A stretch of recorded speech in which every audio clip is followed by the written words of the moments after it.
There are several types of Japanese swords, but what exactly is a tanto? A tanto is an extremely short sword with a blade length of about 12 inches or less. Unlike other Japanese swords, tanto usually have little to no curvature. The tanto was primarily used on the battlefield. During the Sengoku period, Japanese battles typically started with archers and stone throwers, progressing to spears and swords as combatants closed the distance. The extremely short blade of the tanto made it the weapon of choice after all other weapons were exhausted, used in close combat grappling with the enemy.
Hello and welcome to the first Tanto show. I'm Chelsea Lee, this is Vanessa English, and we're really excited to be here. Vanessa, what can we expect to see on the main card? So I am super excited to see both Grand Prix, actually. We've got a number of super fights too. The female Grand Prix, especially very excited about, naturally. Let's talk about the female Grand Prix. There's a £500 prize for these girls. We're going to see some great fights here, I think. Yeah, I'm expecting some really heavy top pressure from some of these girls. 100%. A lot of MMA fighters in this mix. What about the men's Grand Prix? We've got Takaju, probably one of the most active competitors in the UK here. Yeah, tearing through the scene. Yeah, kind of different with this set of guys. Very jiu-jitsu orientated. They are grappling specialists, so it's going to be exciting. Yeah, both these Grand Prix are open weight, so there's a wide mix of people that are going to be in these matches, so I'm really, really excited to see them. Then here we have our super fights. Do you want to say something about these, Chelsea? Yeah, I mean, I'm really excited to see Shane Curtis fight. I always like seeing Shane fight. He's got a very unorthodox style, always does something interesting. And I know that we have a really exciting cage warrior here. The first buggy choke ever done in Cage Warriors from Mitch Good. So we're hoping to see maybe a repeat tonight. We'll see. Let's see. Welcome to the very first Tanto Submission Grappling Showcase from Weston-Super-Mare, United Kingdom. This event is brought to you by Pro Sport Grappling, Showtex Production and Media, and is live and exclusive on Fight World TV. We will be showcasing some of the very best jiu-jitsu fighters from Wales and Southwest region, plus selected fighters from around the UK, right here on the Tanto mat. No points scored, no advantage are scored, no breaks in between rounds. This is Tanto Submission, only jiu-jitsu. So the only way to guarantee a win is to submit your opponent within the match time limit. To explain more before we start the show, let's take a look at the Tanto rules and then let the games begin.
We are at Tanto, and we are now bringing on the pro cards. Next up, we have our male pro no-gi minus 80 kg. Making their way to the blue corner, representing Bank BJJ, Joe Matthews. Our first fighter of the main card, we have Joe Matthews. He obviously has a big crowd out here tonight because the crowd are going wild. We can hear them. We can hear them. He's been training for 7 years. He's a purple belt. He trains out of Bank BJJ. Been shows such as Polaris. Very active competitor, having success in Naga, ADCCs, British Championships.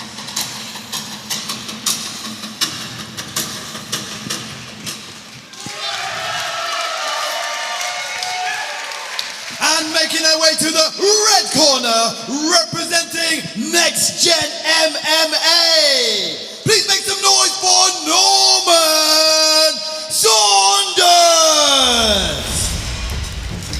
And his opponent, Norman Saunders. He's fighting out of Next Generation MMA. Been training for 5 years, also a purple belt. Another active competitor. Another very active competitor. Multi-time IBJJF Open winner, 2 times ADCC Open finalist, and multi-time super fight winner. Yeah, this is an under 80 kilo division. These guys look big for 80 kilos. Solid.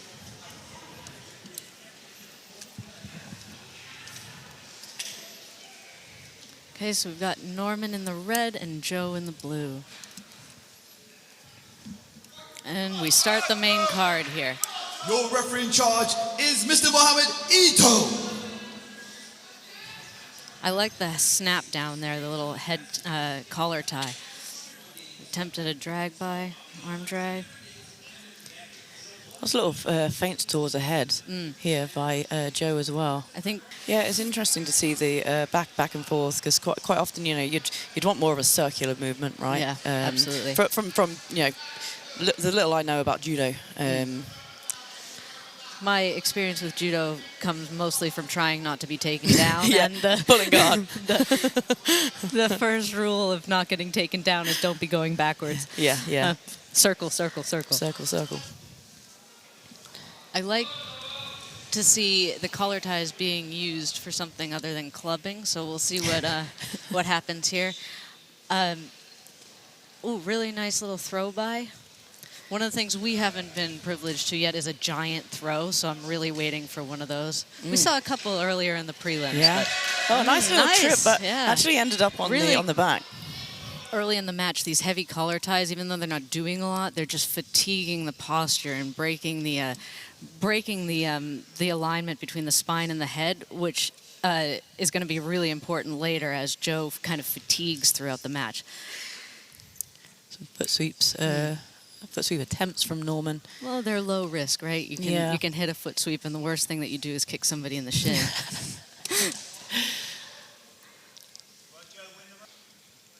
Ref getting him back to the center. One of the things I always try and get my athletes to do, even if they're being really aggressive with their takedowns, is to circle with their takedowns. 100%. Always trying to stay in the mat.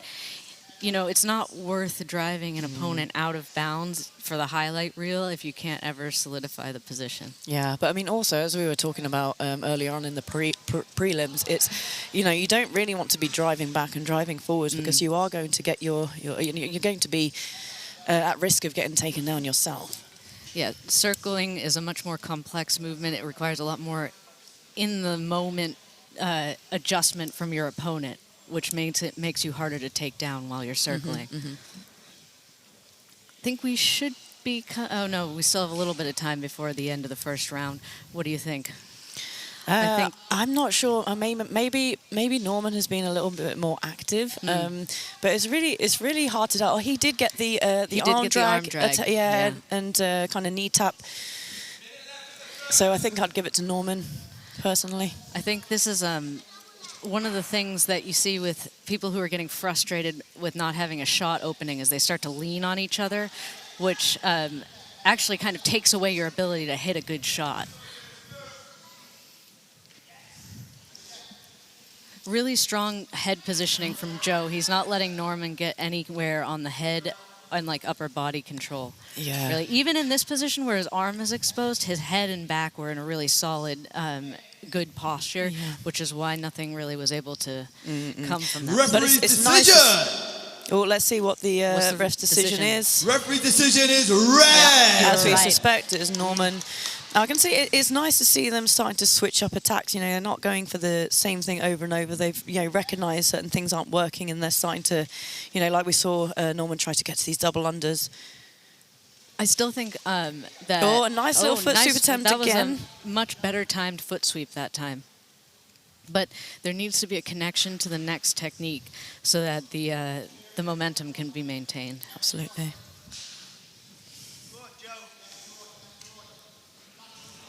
Like, Joe is now going forward instead of backwards, which is definitely an improvement, but we still haven't seen a lot of movement from him in terms of takedown attempts or anything like that. Oh, there's the single leg. That's nice. Yeah. That is very nice. So Joe getting a single leg off that foot sweep from Norman. But there's too much Great time reaction. left to bury his head in Yeah. this position.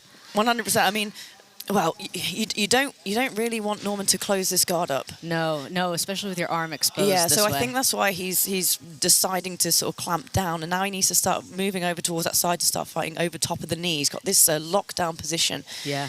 But he's not got it quite tight enough to do anything with it. But he sits back onto a leg locking position. But he could have done that the whole time. I'm not sure why he waited until to get the takedown, honestly.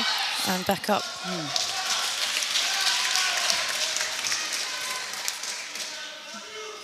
Heavy pushing again.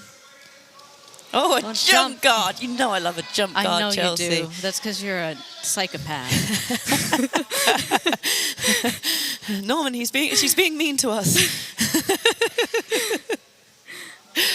I have a very much a love-hate relationship with close guard and the no-gi. I find it very difficult to get anything working. No, it is true. It's very difficult from both sides of the coin, right? It's difficult to pass. It's difficult to get any submissions. It feels dangerous in both positions in a way that it doesn't in the gi, in my experience. 100%. Yeah. Although, you know, we do see some athletes coming up who are, you know, getting these mirror locks, and, you know, some people will kind of come up, get the hip bump sweep, you know, come back and sit on some guillotines and stuff like that. You know, I think you can be active on it with it, but it's tough, isn't it? Yeah. And there's so many entries to the leg entanglements if you stand up, which is kind of a traditional De La Hiva for no-gi, but we're back into this position. We saw this in some of the earlier matches. If Joe can kind of keep the hip locked in... Oh, no, the foot's free now. It's going to be hard to keep the hip locked into place. No, he's coming. There is a heel exposure here, but there's no knee control, but Norman seems to be rolling the wrong way. No, he got it. Yeah, he got it.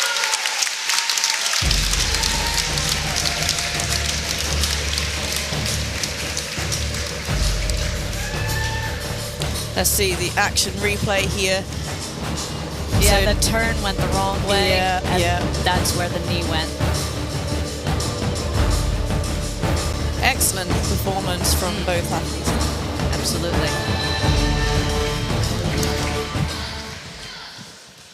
Your winner by submission with a heel hook is in the blue corner, Joe Matthews!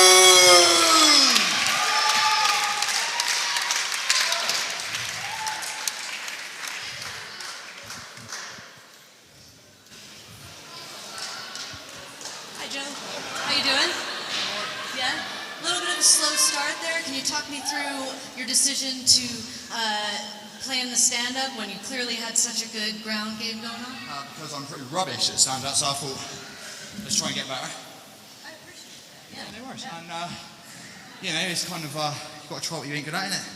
See how it goes. And, yeah. Wonderful performance. Thank you very much. Thank you very much.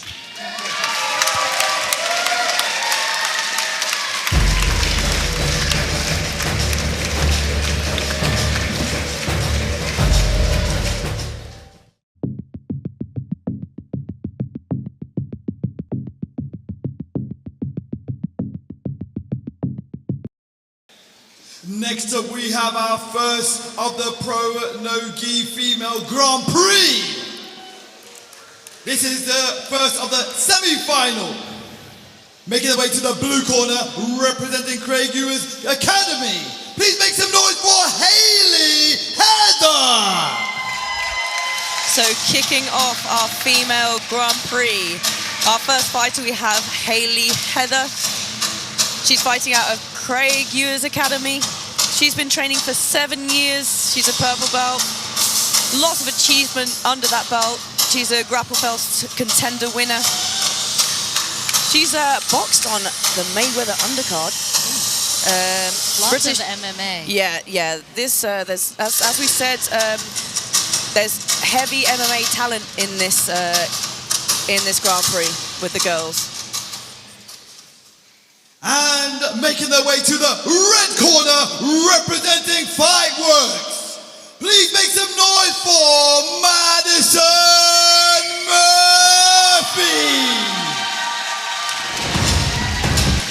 And her opponent, Madison Murphy, incredibly well known on the grappling scene. She's been training for 8 years.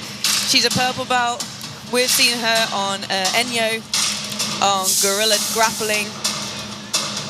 She has won the Pro Sport Grappling more than anyone, male or female. She's a double bronze IBJJF European medalist. This girl is fire. She's ready to fight. Very well-rounded fighter, very experienced grappler. Your referee in charge is Mr. Mohammed Ito.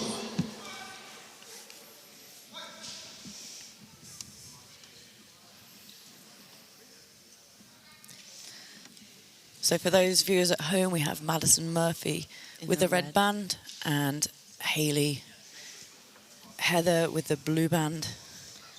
Hayley taking a very traditional MMA kind of stance where they kind of slap you in the back of the head a lot. Really typical whenever you first meet up with an MMA fighter, is the first thing they do is they try and snap your head down as hard as they can. Really heavy collar ties. Good head positioning from Hayley. Yeah. And as we can expect, Hayley probably wants to be on top.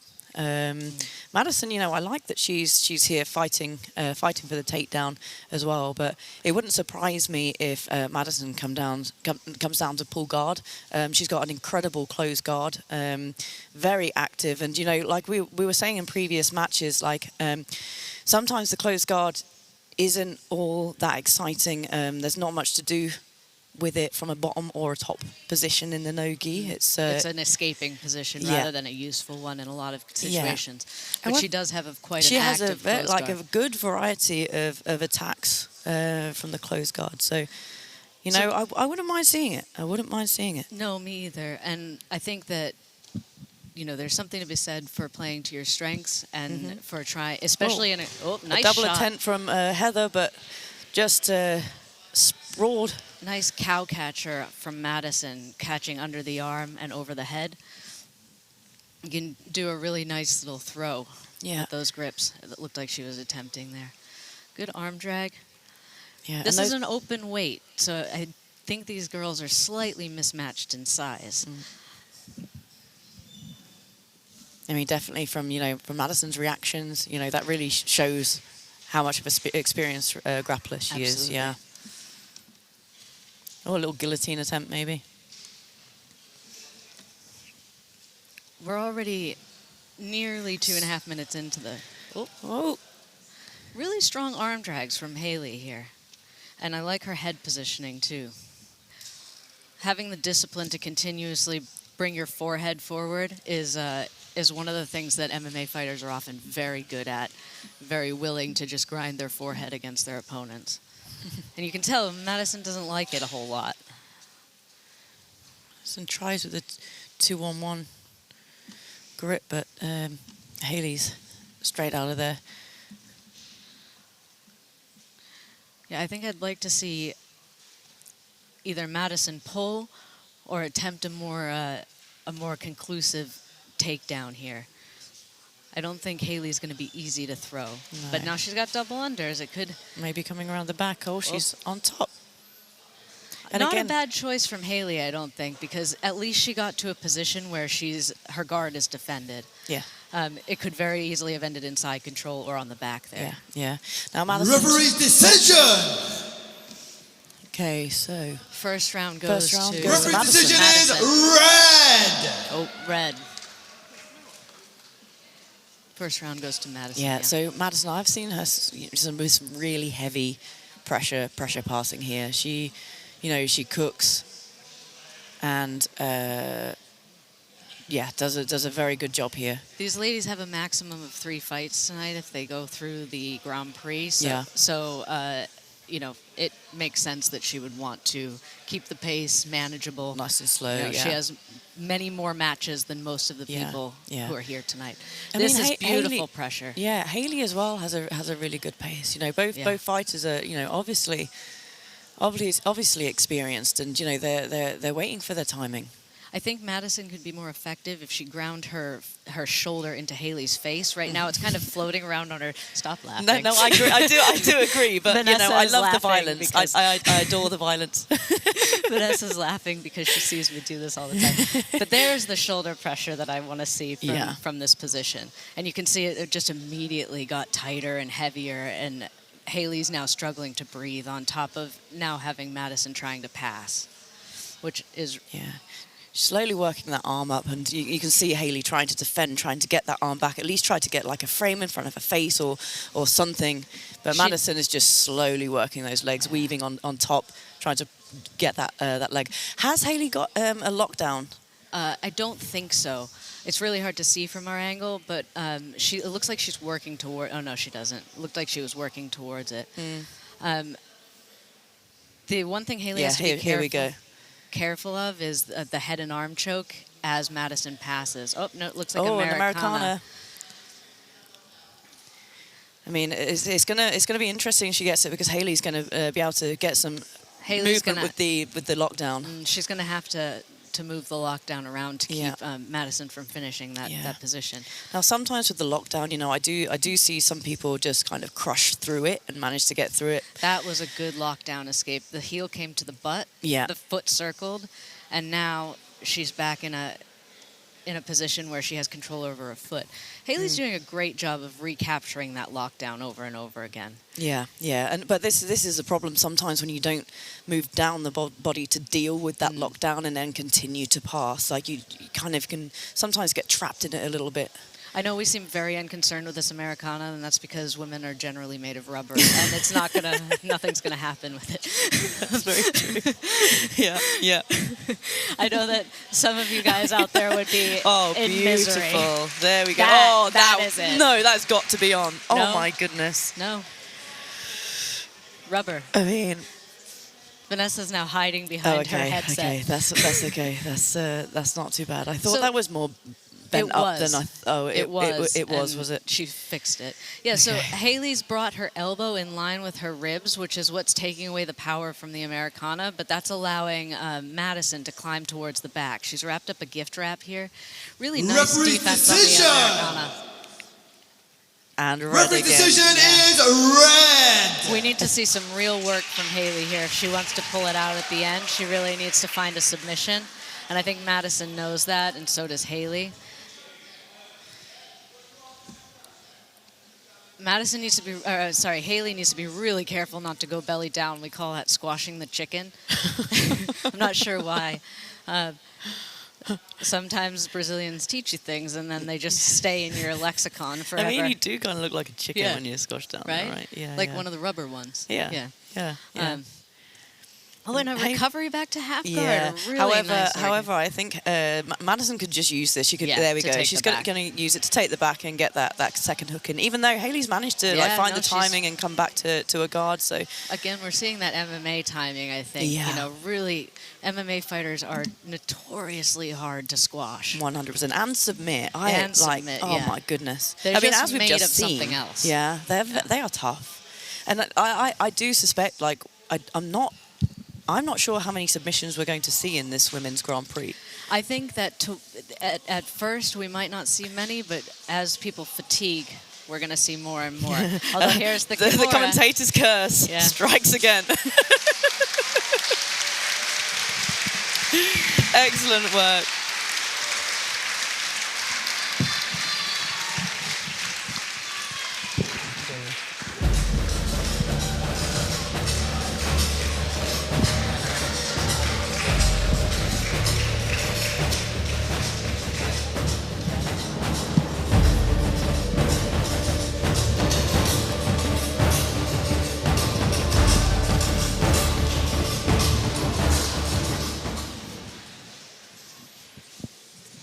Your winner by submission with Kimura is in the red corner, Madison Murphy! Your winner, Madison Murphy. What a fantastic performance. And what a way to start off this Women's Grand Prix.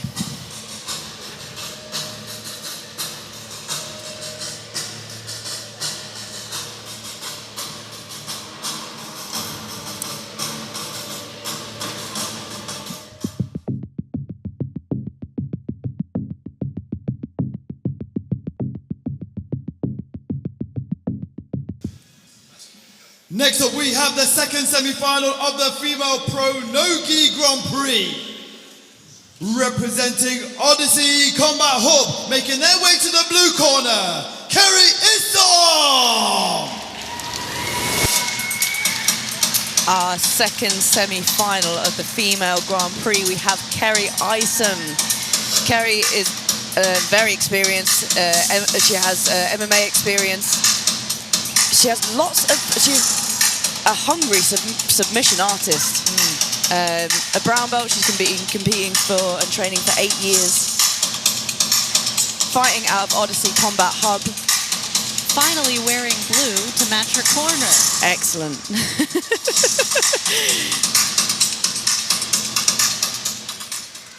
And to face her, making her way to the red corner, representing Impact Gym. Please make some noise for Chloe Gowan! And her opponent, Chloe Gowan. Chloe's fighting out of Impact Gym. She has been training judo since she was 8 years old. And she's been training MMA and jiu-jitsu for 5 years. She's a purple belt in jiu-jitsu. I'm still waiting for those highlight reel throws.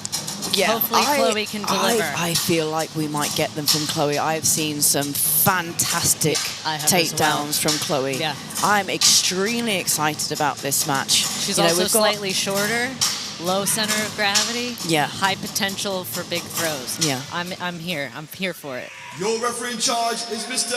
Mohammed Etul. Okay, so we have Chloe in the red and Carrie in the blue. Thank you, ladies. And they are blue. Thank you, ladies. Oh, you got it together. I like it. So, early attempt on the single leg there, but more of a tap than anything else. Like I do think this match is going to be pretty fiery. Like There's already Carrie is sharpness. In the yeah, movements. exactly. There we go. I'm ready for it. Oop, that was my big laugh. Sorry about that, folks. The whole arena heard that. Carrie looking calm. Chloe with the fast pace, but I wish she would move forward a little bit more. Yeah, so Carrie is like she's a very sort of jumpy fighter. Mm. I've seen her land some really great submissions before. And she's got very long legs here. Yeah, well, I think Chloe might be the shortest of the ladies in this Grand Prix, and you can definitely see a heel hook attempt here from Chloe. Good turnout from Carrie. She needs to keep turning because she's not quite out yet. There we go. Carrie should... Knee line is free, but it lands Chloe in a really good position here in the side control. I suspect Chloe is going to be incredibly heavy in this position 100%. As we were talking about earlier, judo players they have just they are very heavy in the side control.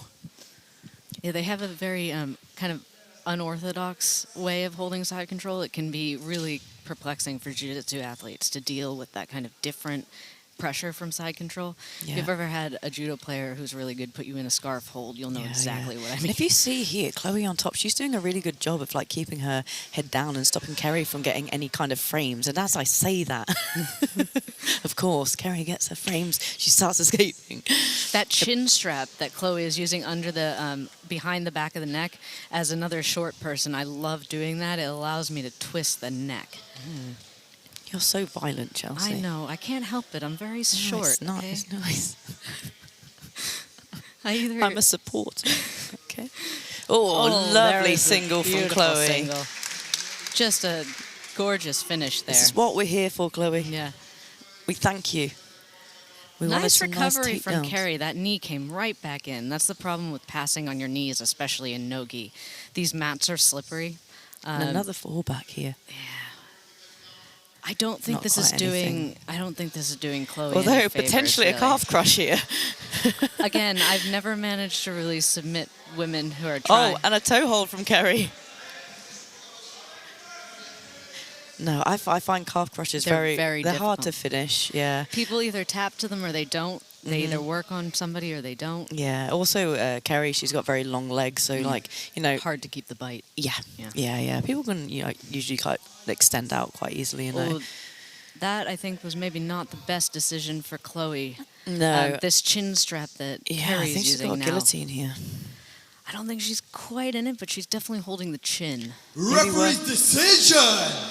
Oh, this is Working in a DAS. Referee's decision is red. So Chloe here is now in the lead as suspected, but Carrie's brought in a it back. deep darce. Yeah, and she's, as you say, Chelsea, in a trouble position right now.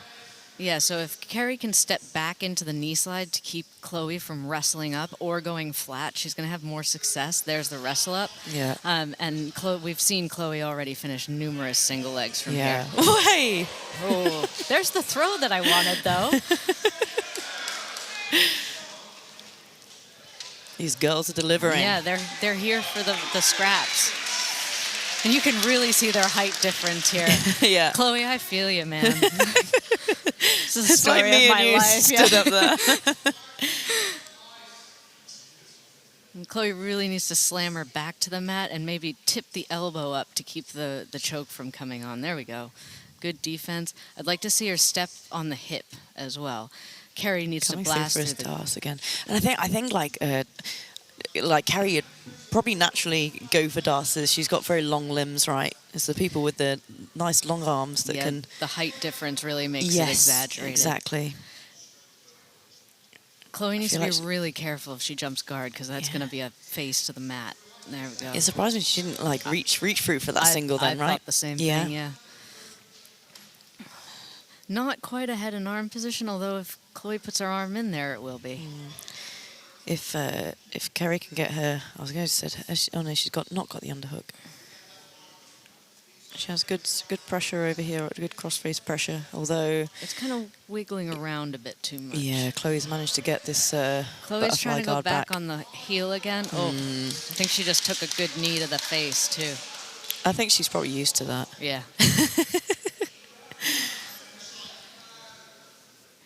Yeah, she's definitely felt something on her face.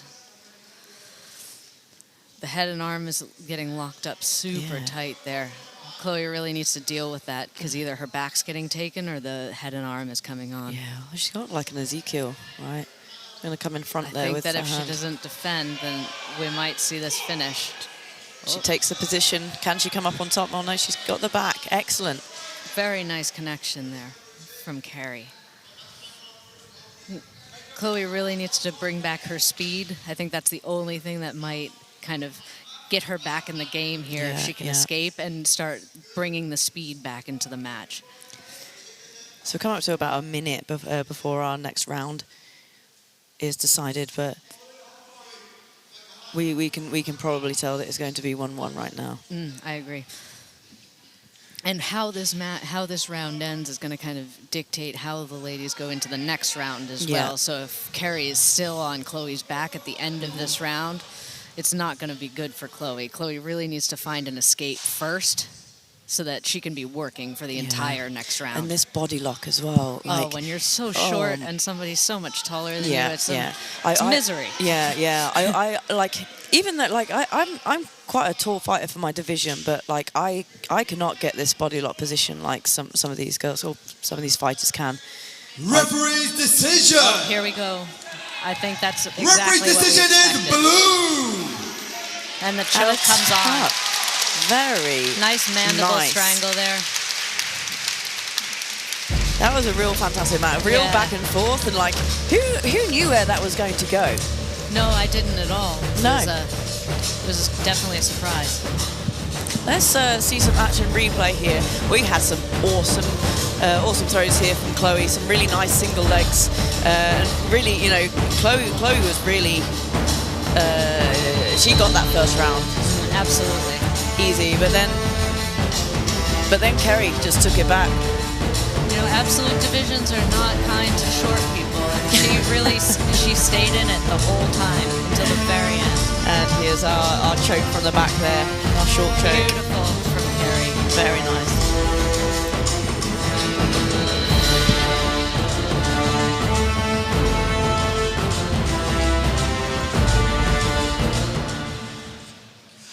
And your winner by submission with the rear naked choke is in the blue corner, Carrie Eaton!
Bringing on the fire, we have our male pro Nogi minus 80 kg. Making their way to the blue corner, representing Taunton BJJ, Joe Gillespie. Joe Gillespie. He's been training for 8 years. He's a purple belt, training out of Taunton BJJ. Multiple local competition golds. Supporting Reorg, our military support organization here in the UK.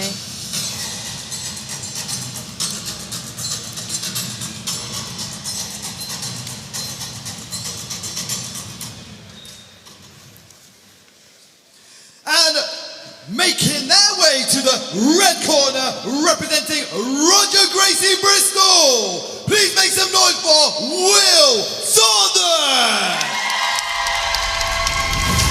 And his opponent in the red corner is Will Southern. He's been training for 10 years. He's a purple belt. Fixture in the UK grappling scene, I'd say, at this point.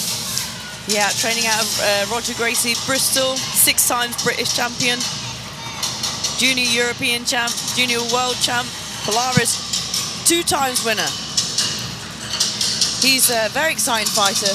Well, I think we should look out for the flying submissions. Flying submissions? He's I'm ready, very, Vanessa. very unpredictable from start. Like, we're going to see some exciting action here, I can tell you now. I can't wait. Your referee in charge is Mr. Marcello Coppa.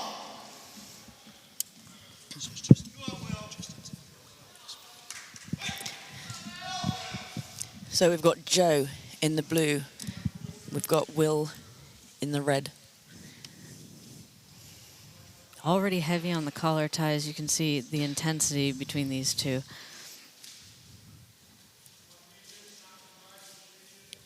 Good grip fighting from both of them. Nice snap down there, or snap on the hands. So Will has some really good wrestling. Like here. There we go. It just takes him back up. I don't think we're allowed. I don't think we're allowed slams, but anyway, Will goes to take the back. Good turn here from Joe.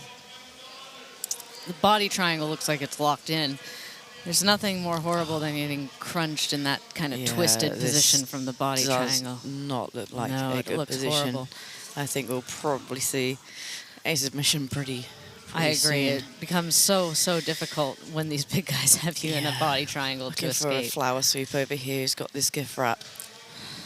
Straight back on top. I think this is actually a good choice from Will to kind of like cook the position almost before trying to jump straight on the head.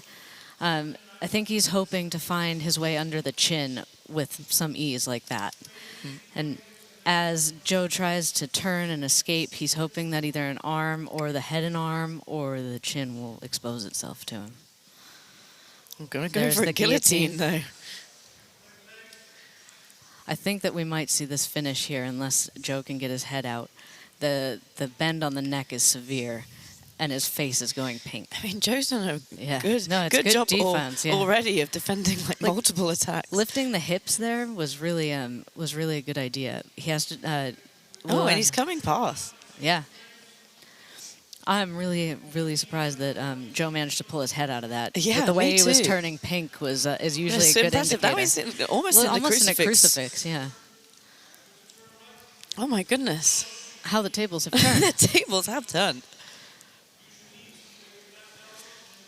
I've spent quite a bit of time in the crucifix recently because my husband has decided that's the thing that he wants to do right now. So I've discovered that the best way to get out of the crucifix is to bring your shoulders to the mat, or to be 80 kilos and just smash your way out. I'll have to try that. Yeah. Vulcan, not sulking, baby. And a solid heel hook from Will. Solid performance there from Will. And some really good Really good defense from Joe. Now we're going to see some of these action replays. Let's go. So yeah, as suspected, some really good wrestling here from Will. A little bit of a slam, but very, very nice. And here's the finishing footlock. Oh, heel hook.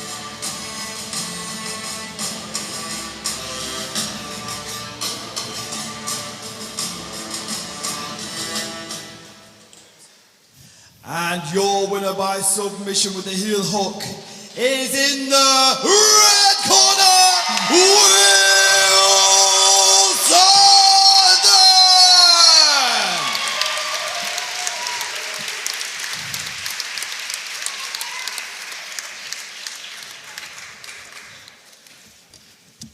Will, what a great display of grappling. Can you talk to me a little bit about the crucifix attack and what was going through your mind when you kind of reversed it and came out of there? Not that much. I don't think. Yeah, you don't think? No. Okay, so do you remember anything about the match? I just remember picking him up. Yeah. I was happy that I did that. Yeah, that was good. Yeah. Can you tell me at all about your mindset? Since you don't think about anything during the match, do you just let your body do it at once, or do you continue on like? I don't know. It's just the only thing that where my mind doesn't think is this. Any other time my mind thinks too much, this keeps me grounded. You know. That's it. What a beautiful display of jiu-jitsu. Thank you.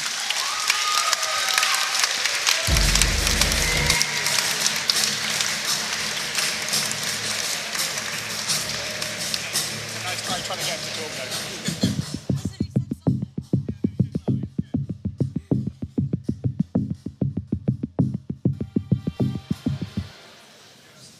The electricity is building for we now have our first semi-final for the male Pro Nogi Grand Prix. Making their way to the blue corner. Rising Tide BJJ, Cormac Anderson.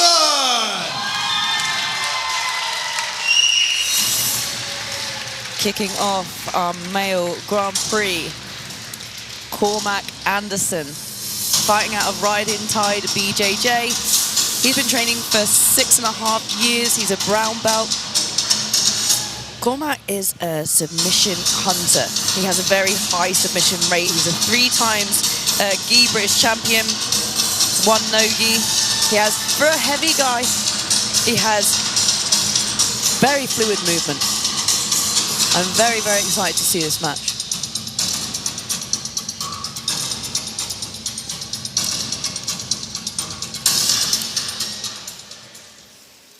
And making their way to the red corner, representing Roger Gracie Bristol, Ash Gibson. And his opponent, Ash Gibson, fighting out of RGA Bristol. He's a 3 times British champ. I think we can expect to see lots of lower body attacks from Ash.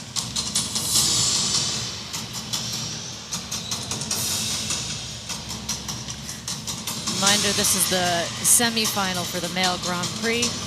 Okay, so one of these guys will go on and face an opponent in the finals as well.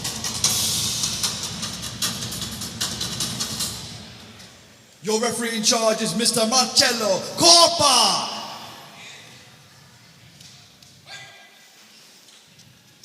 We've got Cormac in the blue, but also in the red. Blue ankle band, and then Ash in the red, red ankle band with the blue rash guard. Lots of heavy hand fighting. We've seen this a lot throughout the entire main card. Heavy collar ties, heavy hand fighting. You know, lots of feeling each other out for the wrestles. Nice throw by.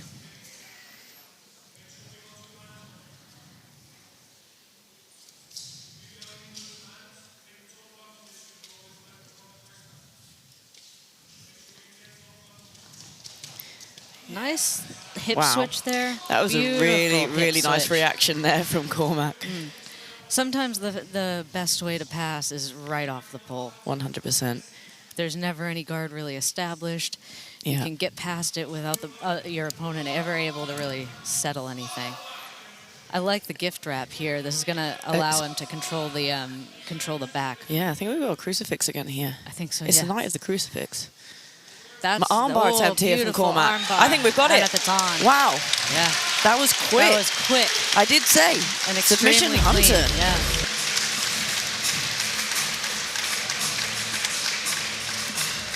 Let's see a replay from that.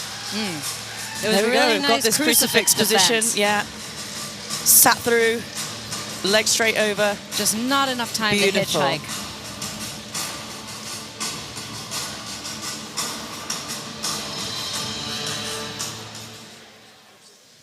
Your winner by submission with an armbar is in the blue corner, Cormac Anderson.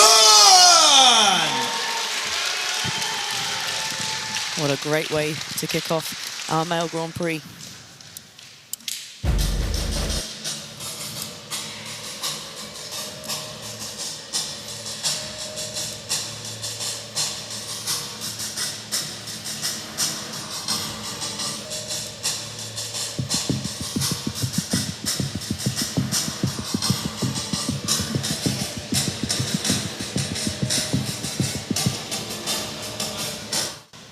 This is now the second semi-final for the male pro no-gi Grand Prix. Making their way to the blue corner, representing Drake. Make some noise for Jack Gillies.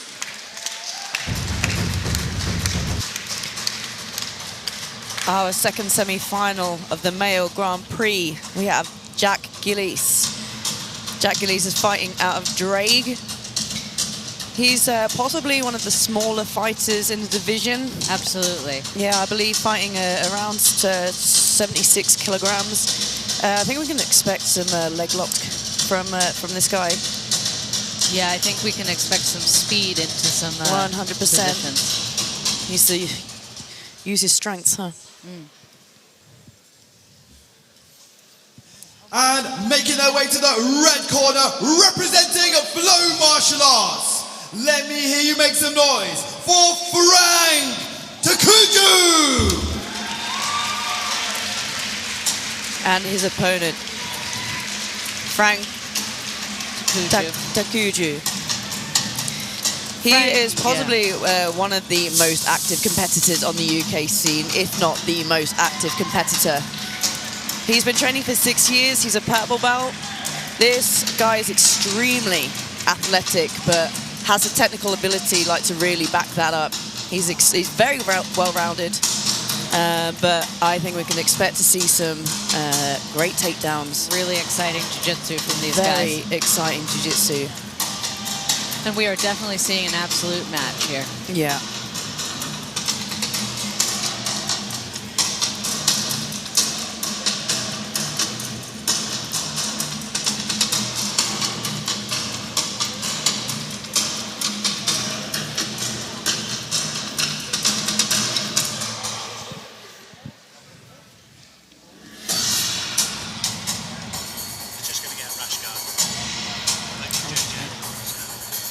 So we've just been informed that because we are in IBJJF rule set, we're going to have to get Jack into a rash guard. So just bear with us. Yeah, the ADCC outfit isn't working. But he did wear blue shorts. It's true, it's true. So you know, you've got to give him that, man. Points You've got to give him that. No, I'm really excited to see this match. Yeah, absolutely. Like Frank, you know, he's a purple belt, but the tools that this guy has in his box already is really, really impressive. It comes from the extensive amount of competing that he does. Yeah, It makes you better so much faster, and the amount that Frank has improved since he started competing in the UK is quite astounding. Yeah, I mean, I'm interested to see, you know, how Jack deals with it. You know, he's like we say, he's a smaller competitor. I think it's, you know, I don't think it's going to be easy for Absolutely for Frank. not. No. Every single one of these guys has earned their spot in the Grand Prix, so they've all won an absolute to be here. Yeah, yeah. No, but what I don't know. I do hope. I'm hoping for some takedowns, but I feel like Jack we might see him pull guard. I'm happy with just some really aggressive passing.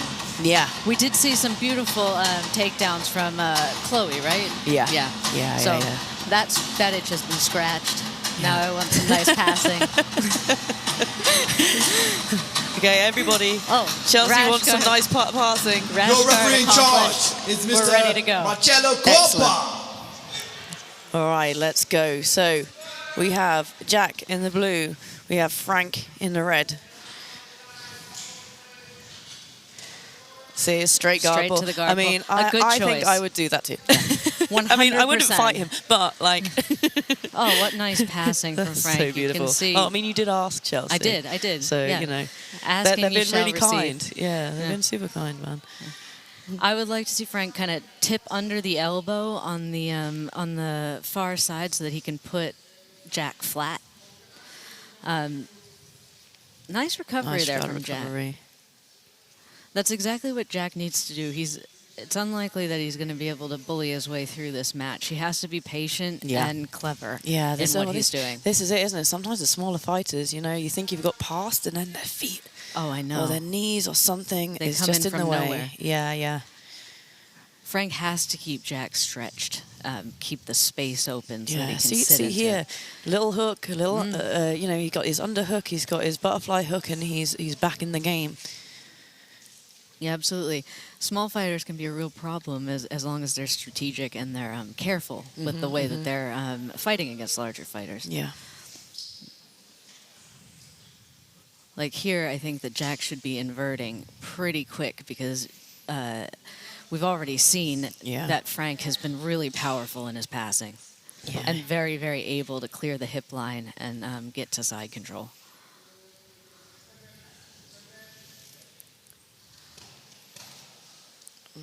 To headquarters. Look to maybe smash those legs to the side. deciding to create some more distance. Jack here inverting. Nice jump through to that Lovely position. pass.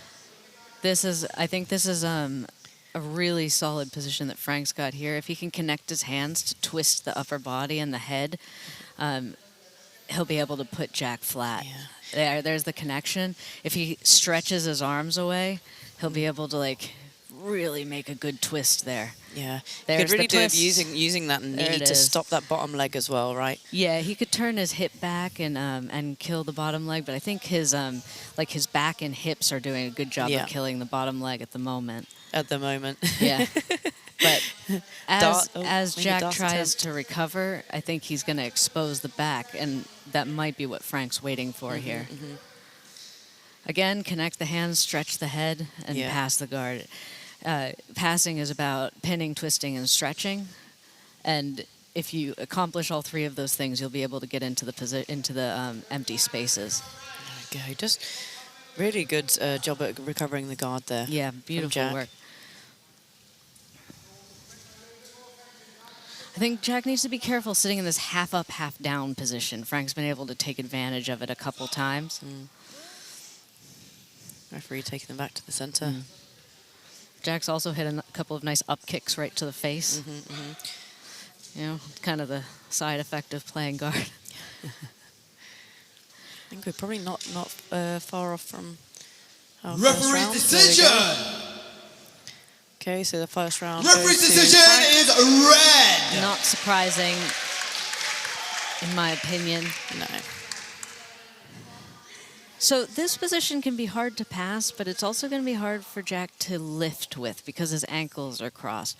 I see a lot of no-gi guys playing with this crossed ankle position, and it's hard to pass, but it also makes it hard to attack. Yeah, yeah. Do you open them up and kind of push from yes. the top? But yeah. See, it creates that pressure, doesn't it? When the top leg you can push and the bottom leg you can pull much easier, right? It allows you to lift the hips and get underneath a little bit 100%, easier. I agree. But it also does make it harder to pass when you cross those ankles, and we've already seen Frank blast past the guard a couple However, times. saying that, like, I don't like bringing this knee too far across because, like, personally, like, I get my legs crushed. I keep the knee up at the shoulder, or, kind of or in towards like the an hip L. even. Yeah, like an L position. Yeah, yeah. Oh, nice off balance there. I wish he had inverted. Oh, this off is of nice. That. He's going to come around to the corner, hopefully. Beautiful pass. I think Frank should look for a Darce connection here, or an anaconda, or even just an arm-in guillotine to kind of stay attached to the upper body. One thing Jack's doing really well is disengaging the upper body. Yeah. And that's really killing a lot of Frank's control. I mean, I do want it because, like, a lot of the submissions that I've seen from Frank have been upper body submissions. So I do wonder if Jack incorporated this kind of stuff into his training. I think that if Frank drove across now, he'd be in mount.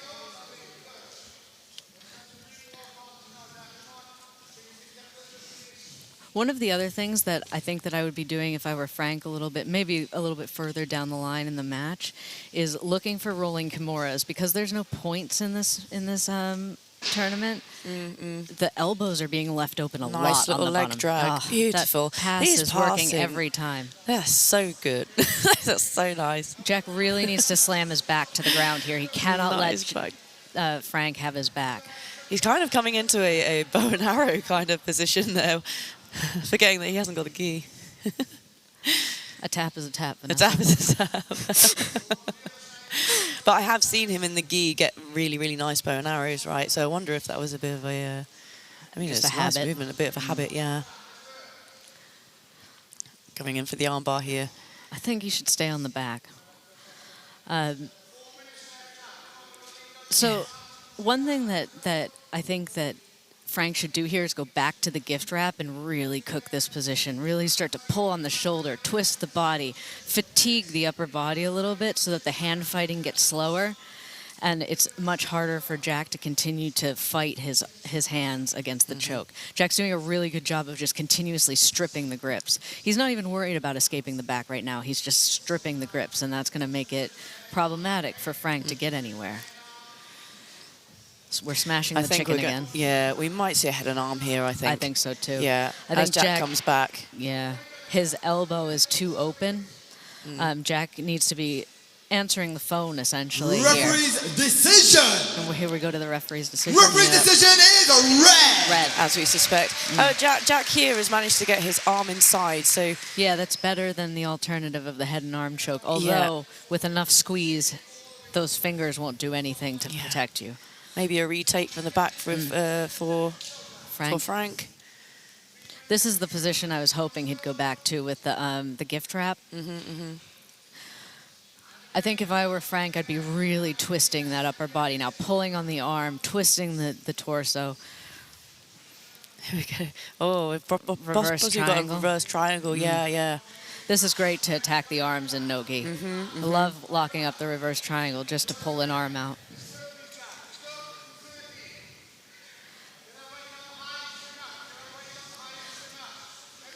There we go. I suspect. I mean, Jack knows. Jack understands what's going on here, right? He does not want to bring his back towards the floor. No, but that's not going to stop the submission. It already looks like it's on. Yeah. Goodness me. Great performance. Yeah, what an amazing performance. And Jack as well, managing to get his guard back so well. It was some really good guard potential from Jack. Really good escapes as well. Absolutely. There were some really deep positions there. Fantastic passing from Frank. Just so slick.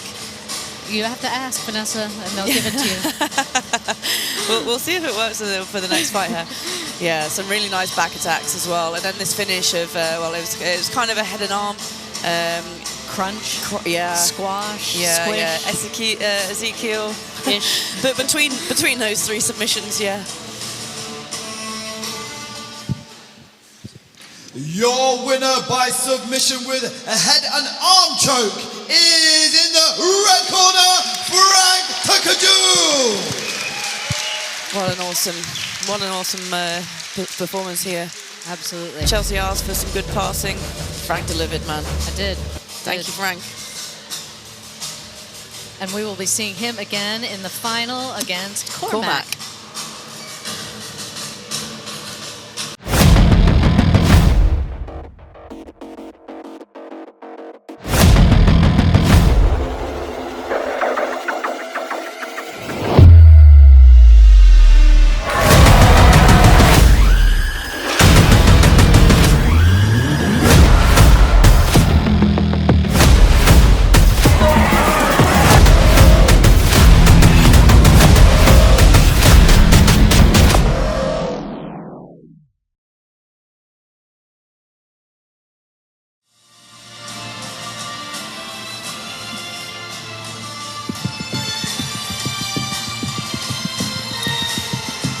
Okay, so next up we have Shane Curtis taking on Andy Valencia. This is a male no-gi match, 85 kilograms. I'm really excited for this one. I am very, very excited.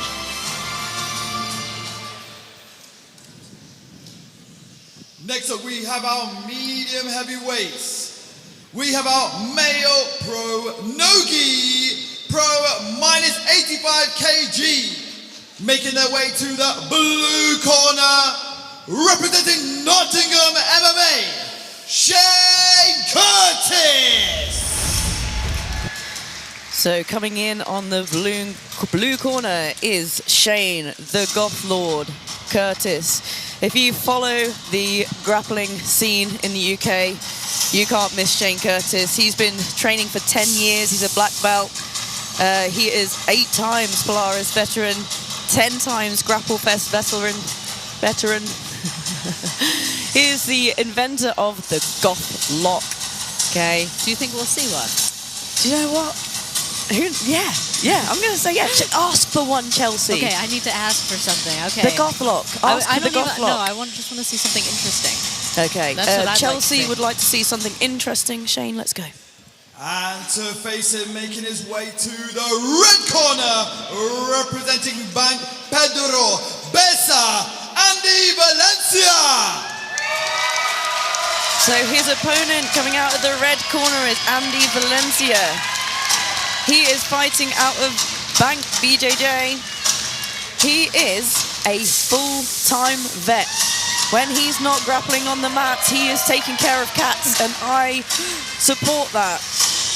He has been training for 12 years as a black belt. Lots of success in the Masters competitions around the UK. Another fixture of the UK scene. Yeah. Your referee in charge, Marcello Scopa. And we're off. Shane in the blue, Andy in the red. Straight to the pull from Andy. Oh no, and he's broken the mat. That's it. Disqualified by mat breaking. We're now called Tinto.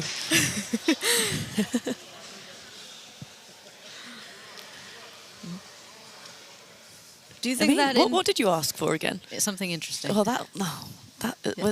that it? Yeah, I hope not. I meant jiu-jitsu. Okay. I like the way Shane stepped over that leg there. Also, really clean step into the leg drag. An attempt at a steamer lock. I don't think maybe. it's on. I don't. No. The angle's wrong. And a heel hook.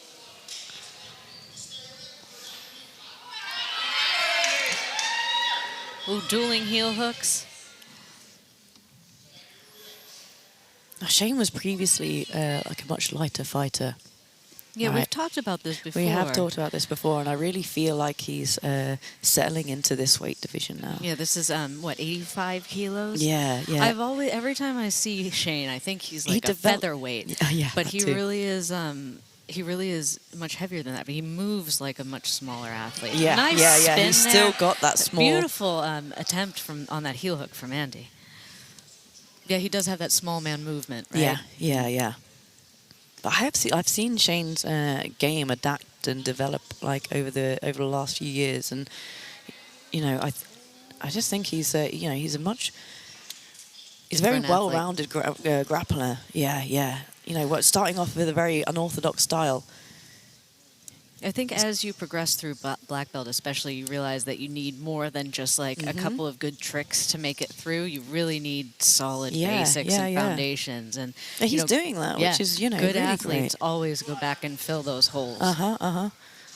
This is 50-50. This is the first 50-50 we've seen in any of our matches Which is tonight, insane. Which is crazy in Nogi. Especially seeing as we had somebody come from 50-50 grappling, right? Yeah.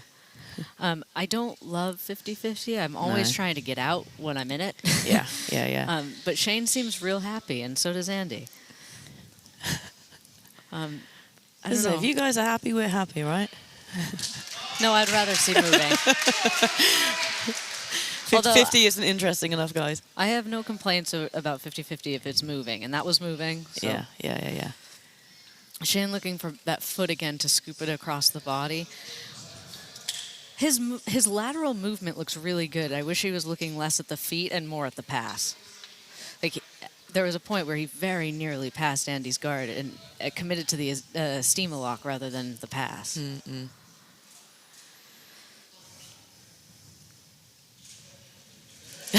Talking to his corner. I'm not sure what happened there. No.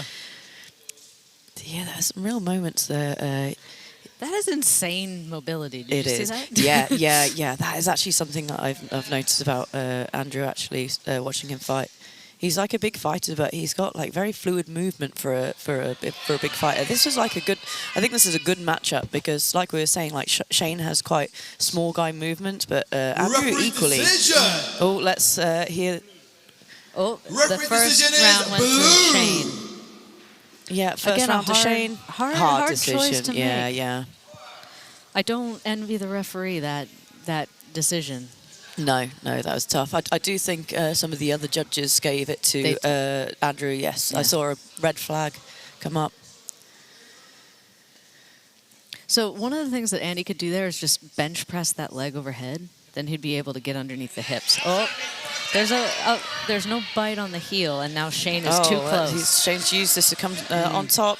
This is what I was talking about, slipping past that leg drag, and he's done it very well there. Yeah. I'd like to see him use his knees to get rid of these frames of I'd rather Andrew. just see him sit here because eventually those frames are going to fatigue, and he's going to be able to use the hooks to come inside, yeah.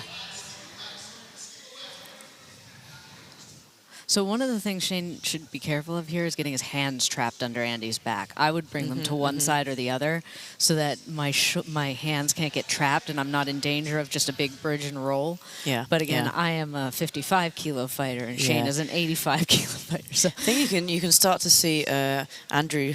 I think he's trying to get like a little bit lower, right? As a bogey choke. There's a bogey choke. Let's see if my kneel on the face defense works. I think Shane needs to start to move now. He needs to move into another position. Yeah, he doesn't want to get caught for stalling because as the rules stand, we can get previous rounds deducted if we get stall. If we get a stalling call. Yeah.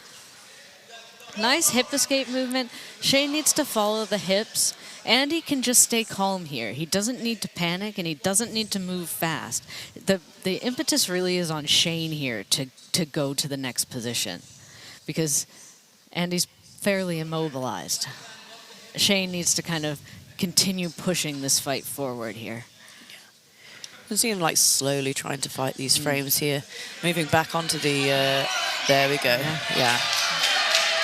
Good, and the second he had some space, Andy was out. Yeah, that was well timed. See, he's a big guy and doing these inverts. I think that's what's always gotten me about Shane, is you see him on screen, and he looks like a much smaller athlete than he is. Yeah. But like you said, both of these guys look like much smaller athletes than they actually are. Yeah, from the movement, 100%. I don't think Shane should be on his knees here. I'd like to see him doing more like... Yeah, he needs to come through the hips. Exactly. And, squash Andrew back down, right? Now he's off his knees, which is going to give him more ability to press forward. Yeah. Andrew's doing a really good... I mean, I think he's trying to take the back, but I would prefer to get towards Shane's shoulders to stop stop that pass. Yeah. I think that was just a...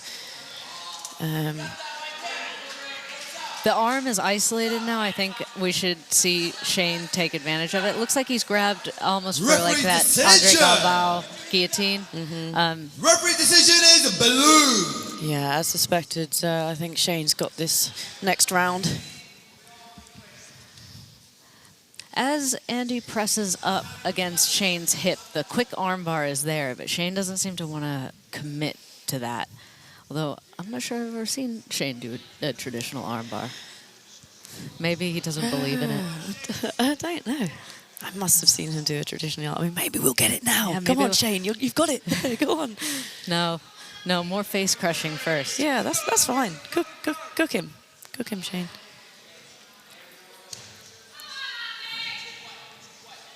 Nice bridges. And to be fair, I quite like that Shane's not really rushing it, and he does still have 2 minutes 30, and there is no need to rush it. He's too. Yeah, and he's moving enough. That was some really nice movement from Andrew. That kipping was really good. Very good.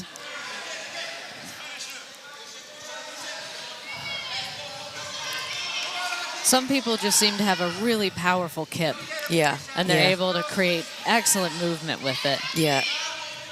Much better on the recovery there from Andy that time. That was much more, he was ready for that pass that time.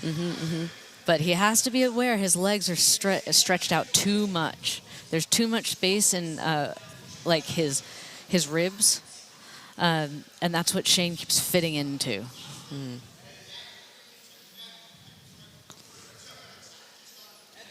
There's a really nice little wrist lock from here, and it looks like Shane's playing with it.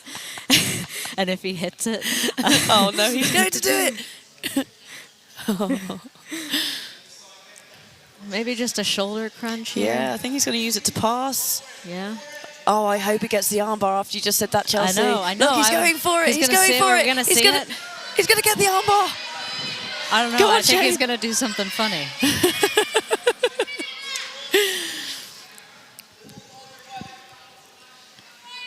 He's got 1 minute. Yeah, Andy needs to stay small and kind of patient here. Although I also think he's going to try to get higher. Yeah, and he's going to turn in. Triangle. But he's got the triangle now. This is what I was saying in one of our earlier matches. I love to use the triangle. Yeah. Well done, Shane. That was a fantastic performance.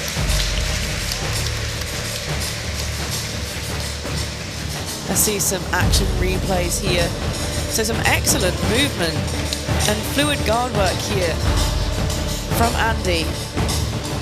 And Shane just managing to get some really good control throughout the match.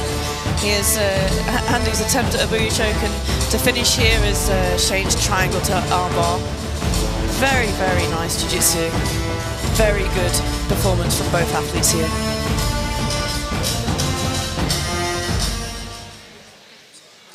Your winner by submission with armbar is in the blue corner, Shane Curtis.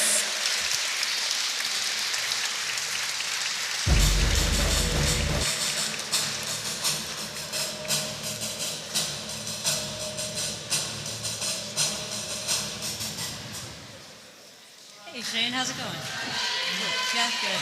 Can you tell me about your strategy? Honestly, I didn't really have that much of strategy, apart from I assumed Andy was going to pull guard, and the plan was just to pass and submit. Yeah, the pass worked really well over and over again. Is that something you planned, or is that something kind of developed in the moment? Well, I think a lot of people feel like I'm more of a guard player, but I think I've passed some of my past few matches that I've proved that I can actually pass guard. Yeah, it was really nice passing. At the end, were you certain you had that submission locked in, or were you still worried? As soon as I got to the armbar position, I knew that it was just a matter of time, whether it's going to kind of run out of time and end up in that position or get a submission. Well, it was beautiful jiu-jitsu. Thank you. Congratulations.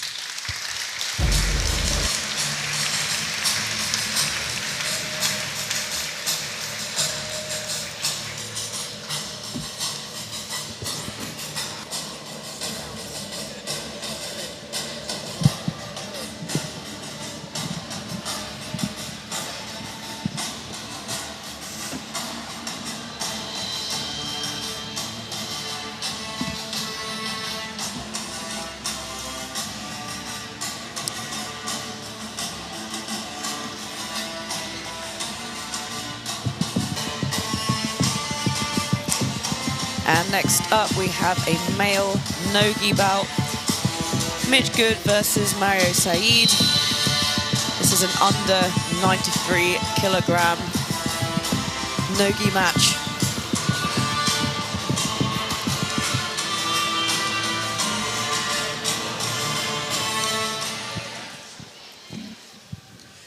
It's getting kind of heavy. Next up, we have the male pro no-gi. Pro minus 93 kg, making their way to the blue corner, representing Impact Gym, Mitch Good. So coming in on the blue corner, we have Mitch Good. Now we've already seen a buggy choke attempt tonight. At least one, yes. At least one. So if you don't know, Mitch buggy choke Good. He has got this submission in an MMA match during Cage Warriors match. It went viral. It's great. He's a middle and lightweight Cage Warriors champion. He's been training for 11 years. He's a brown belt. I think this is going to be an interesting match. Both competitors are very experienced in MMA.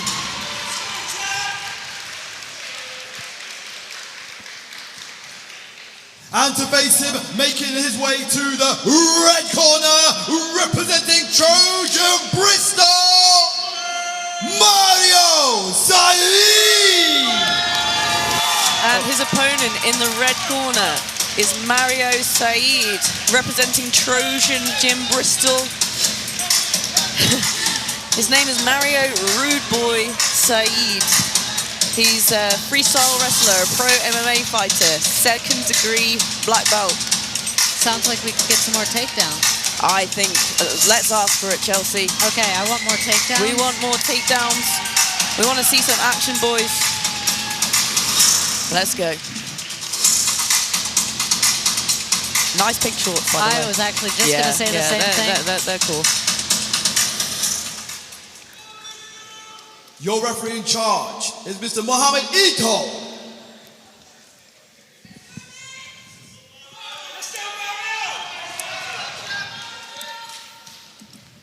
Okay, we've got Mario in the red, and Mitch in the blue. And this is an under 94.3 kilo match. Are they slapping each other already? I think Mario is angry. Some people fight better angry. Yeah. I always find that it drains my energy too fast. I wonder if it's a little bit different, like having MMA experience, you know. Maybe you need a little bit more aggression in you. Yeah, I think if you get punched in the face for a living, it just does requires something anger. to you, huh? Yeah. Heavy collar tying. We've seen this off all the matches that have been heavy on the MMA. Yeah. Collar tying, feeling each other out. One of the things that Mitch is doing quite well is keeping his knees bent, and he's not letting his head get too far above Mario's, who's the shorter fighter. It exposes the single leg, and we saw earlier Chloe hit some beautiful single legs off the posture up here.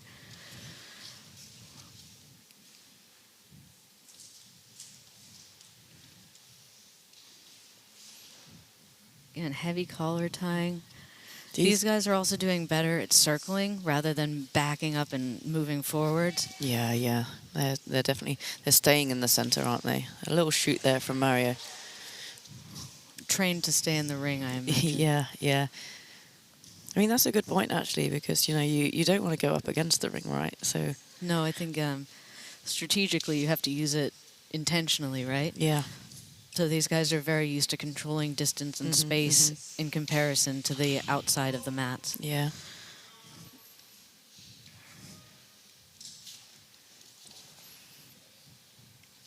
I'll shoot for a single there from Mitch. Maybe Mitch will pull side control. Maybe.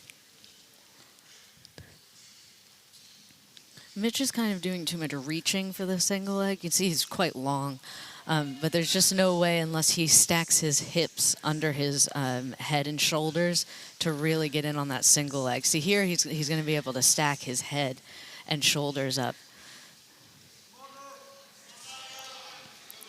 Oh, Mario's coming towards the back. A good decision to pull guard, I think. Yeah, that was good. Once the posture got broken, there was just no way to continue the single. Maybe a reach round here for Kimura. It's hard on somebody who still has this much energy and is still so powerful. We're still quite early in the match. Yeah, Mario trying to step over this knee here. Doing a good job. Slowly trying to put Mitch on his back. But Mitch does a really good job. It was like a John Wayne style sweep to try to get some space back. Mario's got a nice grip on that leg. Looked almost like he was going to step over for the heel hook, but then decision. Didn't step far enough. Referee decision is a red. So we went. Mario won that round, and now straight Mitch to Mitch on the back. That couldn't have been timed more perfectly. Mitch is just in a brutal position. Oh my goodness, here. this could Could be a submission. Oh my goodness. No, I mean he's not across the neck, but I don't. That's not comfortable for Mario. No, but it's going to be really hard to choke with that top arm. Yeah. But again, the length here is what's really helping Mitch. Also, like sometimes if your nose and your mouth is covered, like it's just a suffocation instead of a strangle, but it's all the same. It's all the same. A tap's a tap, right? Yep.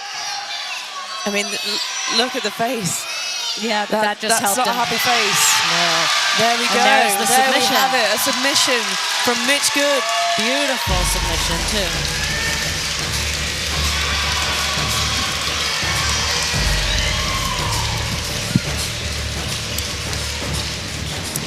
Great match here. Let's see an action replay.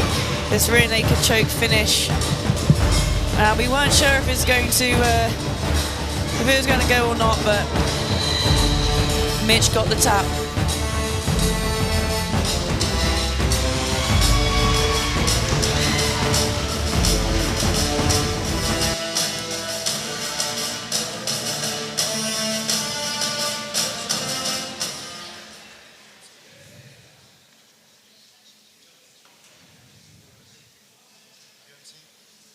Your winner by submission with a rear naked choke is in the blue corner, Mitch Good.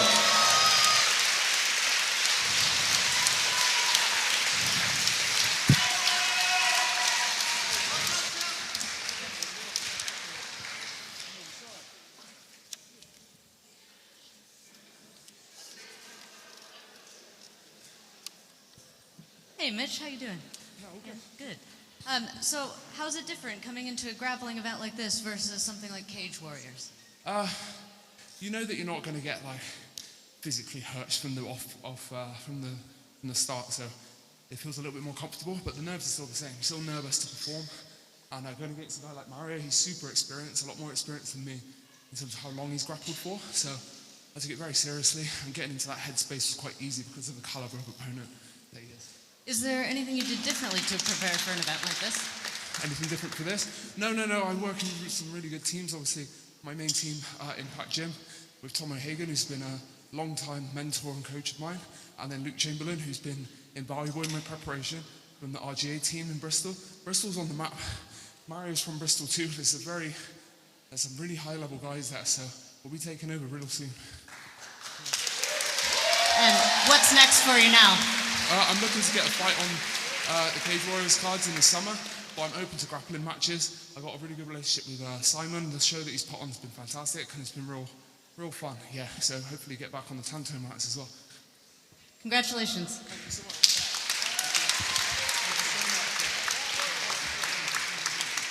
Hey, Mario, what a match. Yeah, from what I remember, fuck. Congratulations to him. He was a better man tonight. I can't say anything. I trained super hard for this. For me, it's about showing my student that I'm still active. I'm not one of these black belt who shy away from competition. I'm gonna keep fucking doing this until I'm gonna win. I'm gonna compete again and again and again and again until I'm gonna fucking win. There are so many black belt out there, they hide away. Fucking come after me one by one. Congratulations to Mitch. He's a better man. I couldn't fault him. He had a perfect game plan and perfect execution. Respect to him, to his team, to everyone else. I will be back here. I will compete in. Big shout out to Simon. It's an amazing show. I'm so proud of you, Simon. Thank you so much. Big shout out to everyone in here. My professor, everyone else's. I appreciate everyone else to come support me. See you in the next one. Oos.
The time has come for the ladies.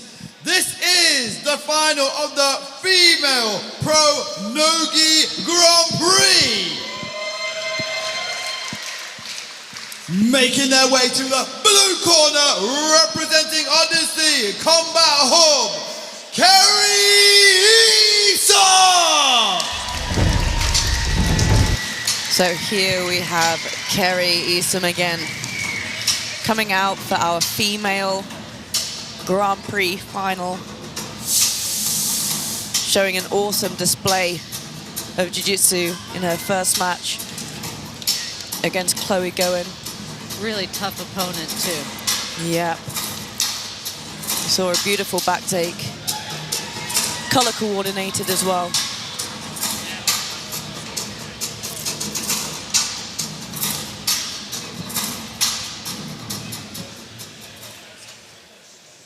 And making their way to the red corner, representing Fightworks, Madison Murphy! And her opponent in the red corner is Madison Murphy. She really is the specialist on the bracket tonight. Really dominant performance in her first match. A really dominant performance in the first match. She's a very well-rounded grappler. I'll be interested to see some guard work from this match. We saw some of her heavy pressure work on the first match against Hayley Heather. Let's see what Madison's going to bring to the final. Your referee in charge is Mr. Neto. Really glad Tanto's decided to put on this Grand Prix. Would have been really easy to bring 8 men in and give them 1,000 pounds, but instead they've split the Grand Prix, male and female, and given some really great representation to some of the women coming up through the Southwest. Really, really happy to be part of this event. Indeed, bravo, Tanto. Again, just grip fighting, feeling each other out.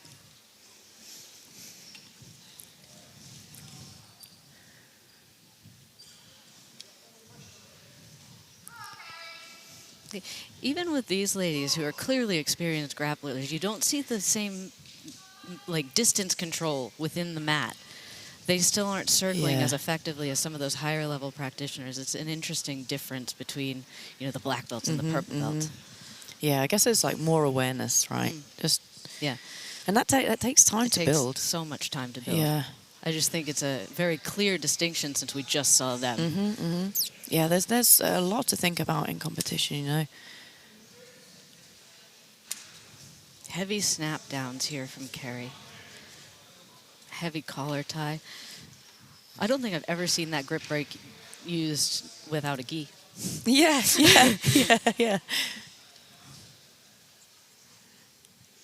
Carrie's leaning really heavily on Madison right now. She needs to be careful committing her weight that much to someone who is clearly willing to wrestle her. Good head positioning from round Madison. the back. Yeah. She needs to be careful of the leg lock attempts here. Perhaps a weave of the or a head the feet, and arm position. Yeah, getting to the heavy head pressure. She is doesn't be seem important. to mind. Yeah. No. I think she knows that she's got a good bite on the neck. This is the same position we saw Frank use, so she can stretch her arms away to get a really nice heavy twist in the upper body. Oh, just missed that. Carrie did a good job of keeping her knees inside and keeping her guard retained. That's the importance of the twist. It never gives the person an opportunity to bring the knees back in. You think I'm just being mean, but I'm just pragmatic. No, of course. It's, yeah. In this position, I would actually like to see Madison jump towards like a cradle. Looks like she's halfway to it. She wrapped around like she's wrapping a guillotine up on Carrie's head and connected her hands together. She'd be able to really put pressure on this guard. Yeah. I mean, or she could remove that top foot and start coming into like an over and under pass, right? Carrie looking to get into the guillotine. Good choice from Madison. Yeah, there. Coming straight out of it.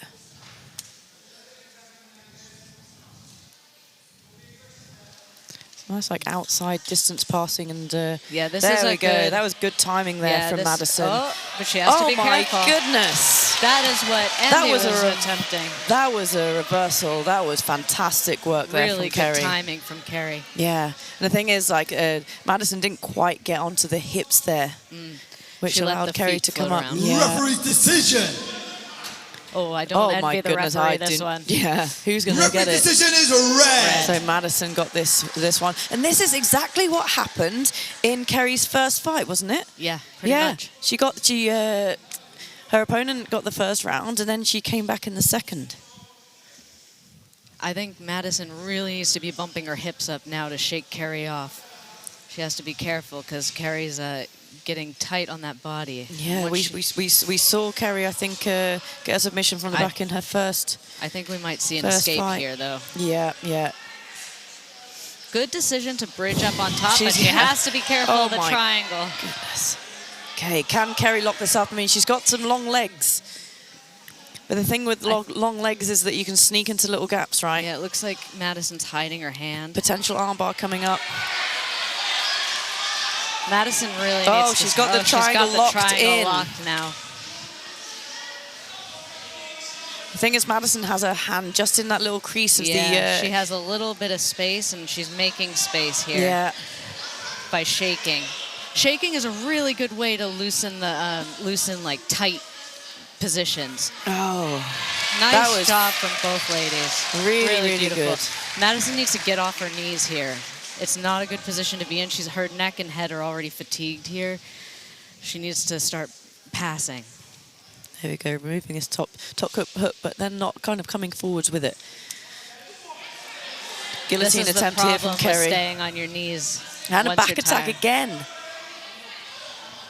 Oh, beautiful from Madison and from Carrie. Yeah. Yeah, both girls have had some really, really good reactions and some really good counters. I think it might come down to who's better conditioned in this match. Yeah.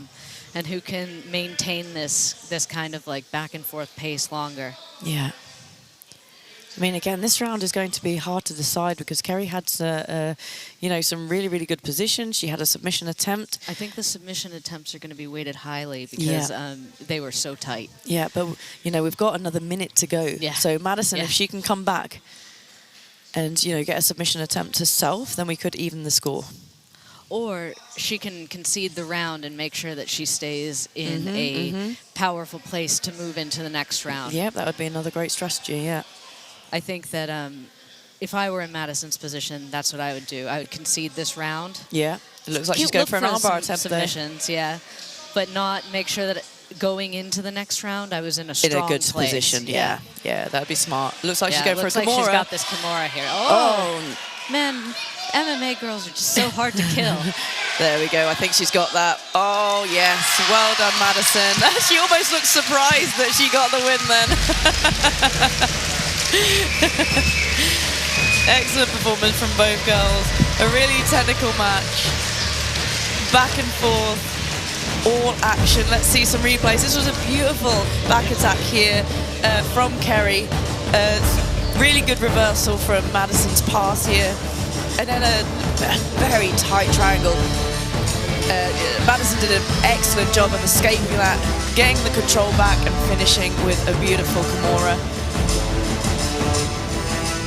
And here we'll see Madison looking almost shocked and surprised that she had won her division. Well done, Madison.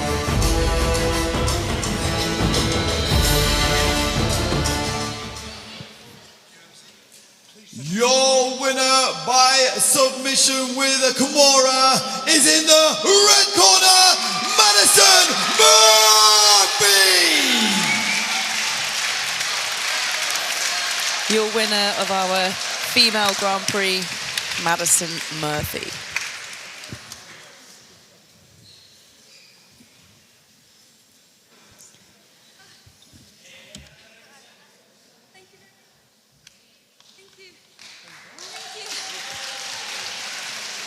So, you looked a little surprised at the end.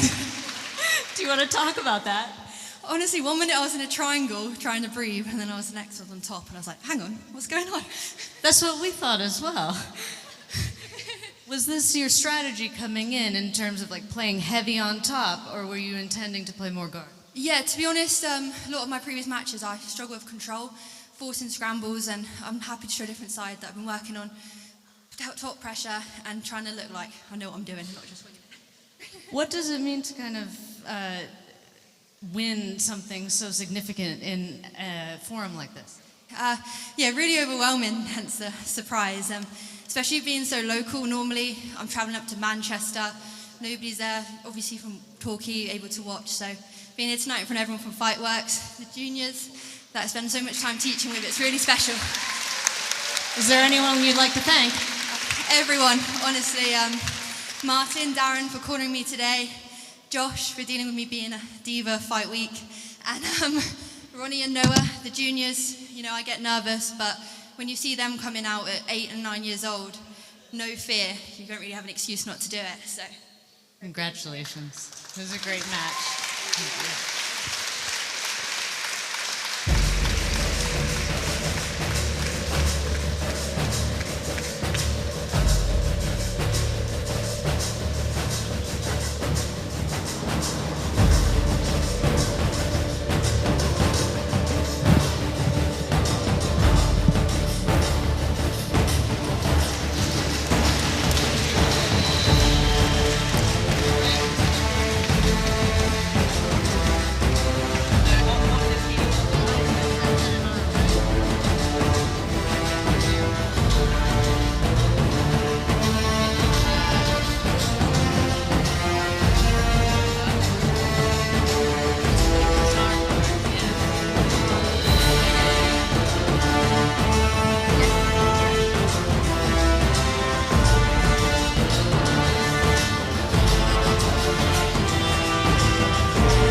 Ladies and gentlemen, this is our final match of the night. This is for your male pro no-gi Grand Prix final.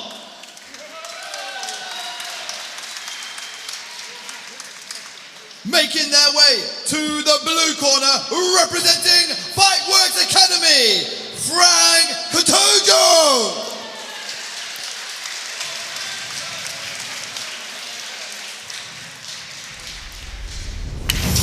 And here we go. Our male Grand Prix final. Frank Takuju. He defeated Jack Gillis in the semi-finals to be here with a head and arm triangle. Really heavy passing. Very heavy, slick passing. Let's see what Frank brings to this match. Well, I hope more heavy passing. I hope so. It's going to be an interesting one. I agree. I believe, oh girls.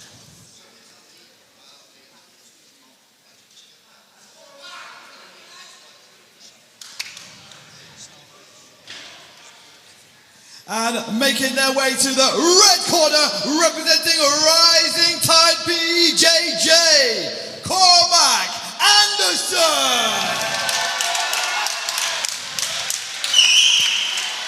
And his opponent, Cormac Anderson, in the red corner.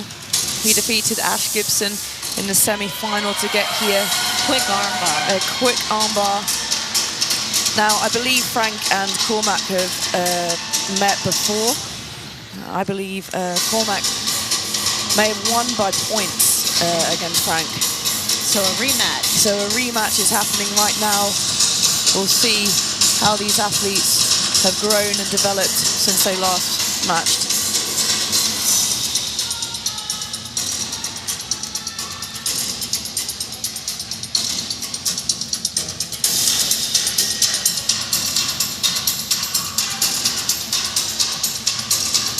Your referee in charge is Mr. Nato.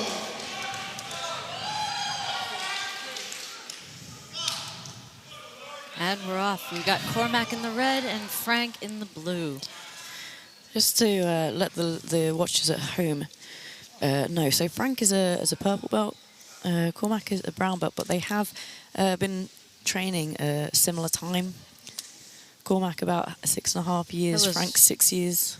It was very close to that foot sweep. Cormac just got himself.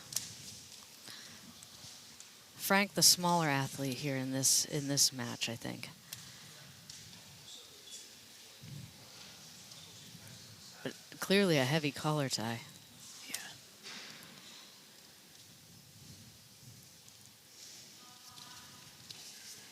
Cormac's doing a good job of matching Frank's level. As the shorter athlete, as the taller athlete, Cormac has to bend his knees more to match Frank's level, and that is the indicator of like a good wrestler, someone who is always matching head height, always matching movement. What are you asking for from this match, Chelsea? Again, just something interesting. I don't like to be picky. I don't like to be picky. I feel like if you give them freedom, they deliver. Yeah. I am interested to see if anybody manages to take anybody else down, though, because they seem quite evenly matched in the stand-up. Yeah. And wrestling is incredibly physical. Yeah. There's a reason why wrestling matches aren't this long. Oh, there we go.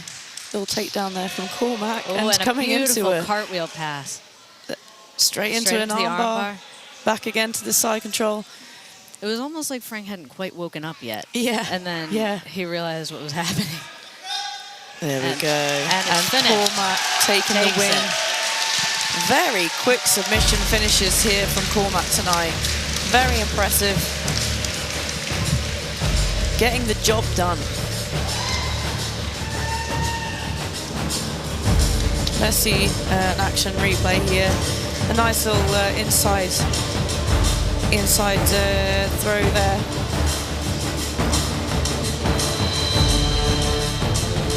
Footlock attempt at the heel hook.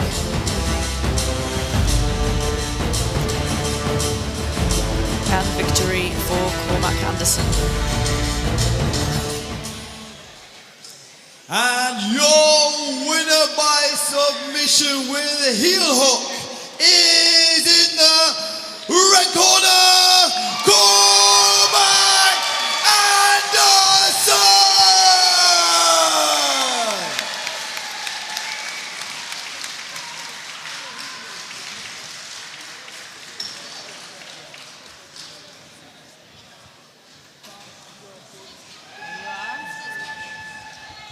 Two quick finishes. Did you prepare for that? Was that all in your plan? Yeah, I came here to submit, 100%. Yeah. Do you want it? That's always my goal. Always get to submission, and it didn't change today. And yeah. How do you feel after that performance? I feel great. I feel really privileged that the opportunity to have here as well. With Simon setting this up, with Pro Sport, the things they're doing in the Southwest is amazing. It's really, really good. What does it mean to have a show centered here in the Southwest for you? Oh, this is my hometown. So I'm from Weston, to live 10 minutes away. So what more could you want, you know? It's very, very happy. And yeah, and shout out to Rising Tide, Elite Jiu-Jitsu, and check Matt Limassol, the three that's helped me prepare for this. All amazing gyms, my family, my support there, anyone. Thank you very much. And what's next for you? Pardon? What's next? What's next? I'm actually living in Cyprus right now, so I'll go back to Cyprus. I'll do AJP out there. Congratulations.